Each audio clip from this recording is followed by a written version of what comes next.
era só cafeína. E aí, tudo bem? Hoje eu vou falar sobre quais são as desvantagens de você fazer o processo de solicitação com uma empresa, certo? Então vamos lá, esse é mais um vídeo de vantagens e desvantagens. Lembrando que a primeira série de vídeos eu tratei sobre consultores. Então, quais que eram as vantagens e as desvantagens dos consultores, agora eu vou falar sobre empresas. Então vamos lá, primeiramente sobre as desvantagens. Lembrando que, por meio desses vídeos, eu não pretendo denegrir a imagem de ninguém. Pelo que já me mandaram mensagem falando que você pretende denegrir a imagem minha. Ah, meu Deus, isso quer não. Estou colocando os pontos positivos e negativos de todas as maneiras possíveis. Você tem como fazer por consultor, você tem como fazer por empresa, você tem como fazer sozinho, você só não pode deixar de fazer, beleza? Porque se você deixar de fazer, provavelmente você vai perder dinheiro. Daí, da forma que você vai fazer, aí depende de você. Só você vai ter a capacidade de julgar se aquela forma é boa ou não para você. Então vamos lá. Desvantagens. A primeira desvantagem é a demora. O tempo é uma questão muito significativa nessa questão. Por quê? Tecnicamente, quando você contrata uma empresa, quer dizer que você está economizando tempo de estudo e está contratando uma empresa para fazer o seu processo de taxas. Então você ganha tempo. Logo você ganha tempo, você ganha dinheiro. Porém, não é bem assim que isso acontece. Normalmente, quando você faz o processo por uma empresa, demora muito tempo. Por quê? Porque quando você entra em contato com a empresa, ela demora muito tempo de te responder.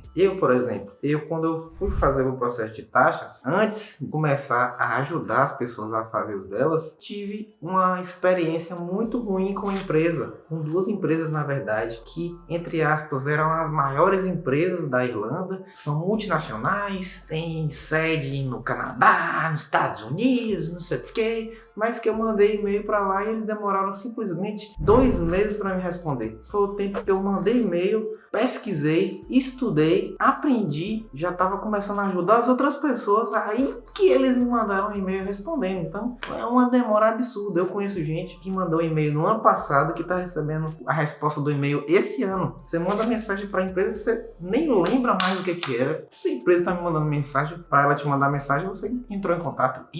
Entrei, fui. Lembro não. Essa demora é muito significativa. Você não ganha tempo, então você não ganha dinheiro, né? A segunda desvantagem quando você faz o processo por empresa é também a exposição de informações. Então, para você fazer o processo por uma empresa, você precisa mandar seus dados para a empresa. Você precisa mandar tudo que eles perguntam para eles. Então, de qualquer forma, você vai estar expondo seus dados para a empresa, beleza? Então, tem esse risco de vazamento de dados. Então, você tem que pesquisar se aquela empresa é realmente de confiança, buscar um feedback da empresa, beleza? A próxima desvantagem é a perda de controle. Você não pode, em maneira nenhuma, perder o controle da situação. Então você que tem que entender o que está se passando na sua conta, certo? Se você faz o processo com a empresa, você tem que saber se aquele processo está sendo da forma certa ou não, para você ter a possibilidade de dar algum feedback para a empresa, para você saber se o trabalho está sendo feito da forma correta ou não. Se você não entender o mínimo, não entender nem como funcionam as taxas, por exemplo, fica difícil de você poder julgar o trabalho da pessoa. Então você não sabe se o trabalho foi bom ou se foi ruim. E eu puxo justamente isso para a próxima desvantagem, que é o cadastro. Esse tópico de cadastro significa o seguinte: quando você faz o processo por empresa, você dá o aval, você libera ela, você permite de que ela entre no sistema e ela conecte o seu sistema com o dela. Então a empresa, ela fica como se fosse um profissional contábil responsável por fazer todas as suas análises e todas as suas declarações de imposto de renda. Porém, ela não faz nenhum tipo de questionamento para você profundo de como está seu caso, de como você gostaria de fazer. Então, ela tem livre aval de fazer isso e é um grande perigo, porque, um ponto, se você tiver monitorando a conta, você vai ver que ela está trabalhando, ok. Mas se você não estiver monitorando, ela tem total liberdade de fazer o que ela quiser. Por exemplo, mudar o endereço, mudar o e-mail, mudar qualquer tipo de informação bancária que você tiver e, inclusive, colocar a informação bancária dela mesma. Então, você precisa ter muito cuidado com isso, porque quando você coloca uma empresa dentro do seu sistema, você está liberando muita quantidade de dados. Às vezes a pessoa pensa, não, eu não vou fazer por consultor, vou fazer por empresa, porque ela, vai guardar meus dados, mas ela entra dentro do seu sistema, ela tem total acesso, ela não é parcial acesso, ela é total total acesso. Então você literalmente abre as pernas para o revenue ter acesso diretamente com a empresa e não ter acesso a você. Basicamente é isso. Tem outra coisa muito significativa também, que é o seguinte: quando você cadastra uma empresa no seu revenue, aquele cadastro fica para todos os anos. Então, se você, por exemplo, cadastrou uma empresa em 2017 e esqueceu disso, provavelmente o cadastro está lá até hoje. Muita gente chega para mim e fala: Felipe, você pode consultar meu revenue, por favor? Eu falo: posso. Aí eu entro lá. Não, você teve a solicitação de 2017, 18, 19, 20 feita por uma empresa, certo? E você recebeu este valor. Aí a pessoa chega para mim: que valor? Aí eu: ué, esse valor. Tá falando aqui que você recebeu este valor. Mas a empresa fez e não me pagou. Então, é exatamente essa a próxima desvantagem, que é a possibilidade de golpes. Então, golpes é outra desvantagem das empresas, porque eu já vi vários casos. Imagine, você trabalhar o ano inteiro, na hora que você for fazer o processo de solicitação das taxas, chega a empresa e te dá um golpe. Jesus, nossa senhora. Então eu nem quero imaginar uma situação dessas, apesar de já ter visto várias, principalmente com empresas. É engraçado isso, porque muita gente fala pra mim: vou fazer com empresa porque empresas são mais confiáveis, mas os casos que eu mais vejo de golpes são com empresas. Se você for fazer por empresa, selecione cuidadosamente a sua empresa e verifique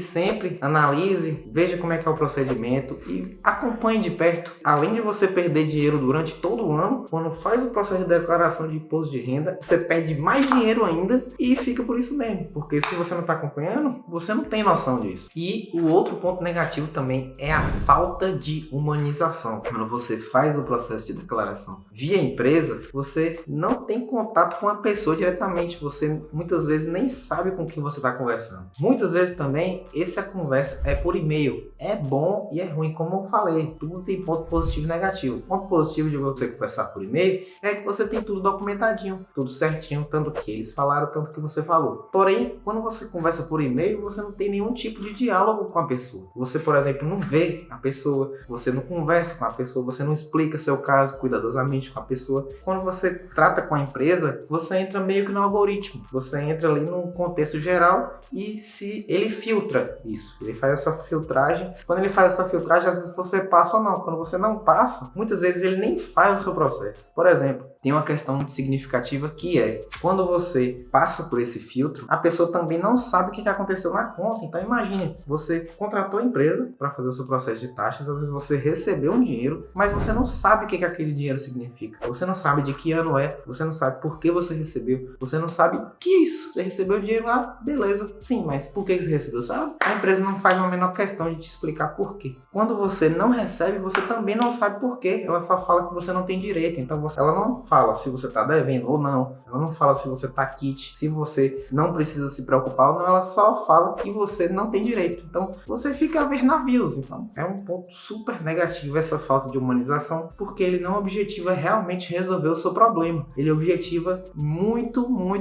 infelizmente, o seu dinheiro. Objetiva ali o seu dinheiro, mas ele não te explica como é que é o processo. E esse é o mínimo que a pessoa tem que saber. O mínimo que você precisa saber é como que funcionam as taxas, como que funcionam as suas taxas, por que você está sendo taxado da forma que é taxado, para que você possa viver tranquilo. Qualquer pessoa que chegar para você e fala: não, suas taxas estão erradas. Não, então não, minhas taxas estão corretas por isso e isso e isso. De boa. A consciência tranquila, a paz na mente, no espírito, eu acho que vale muito mais a pena do que qualquer outra coisa, certo? E além disso, como eu falei, pelo fato da humanização, muitas vezes o atendente ele não objetiva resolver o seu problema. Então, às vezes você pode ser que não tenha o dinheiro a receber, mas tem uma dúvida, aquela que martela a sua cabeça, que a pessoa pode simplesmente chegar para você e responder. Só que uma empresa não é assim. A empresa objetiva o resultado. Tem resultado? Tem. Ela te paga. Não tem resultado? Ela não. Você infelizmente não tem direito, porque não tem direito. Vai trabalhar. Então não é assim que funciona. Você tem que explicar a pessoa devagar, com calma, por que ela recebeu e por que ela não recebeu, certo? Se você que está me assistindo teve algum tipo de experiência assim, comenta aqui para eu saber como é que foi o seu tipo de experiência com a empresa, se foi boa, se foi ruim, coloque os pontos negativos, vamos conversar, beleza? E lembre-se, a única e a melhor pessoa para resolver o que é melhor para você é você mesmo. Se tiver alguma dica, dúvidas ou sugestões, hashtag chama no Insta aqui em cima, que eu deixo sempre aqui em cima para você. Eu tô sempre disponível, pode me chamar lá, pode me encher o saco, pode mandar áudio, pode mandar vídeo, pode mandar foto, pode ficar à vontade, me manda tudo, que quando eu ver eu respondo todo tipo de dúvida. Se tiver alguma sugestão de vídeo também, pode mandar lá ou aqui nos comentários também, beleza? Sou todo ouvido, estou aqui para te ajudar e é isso.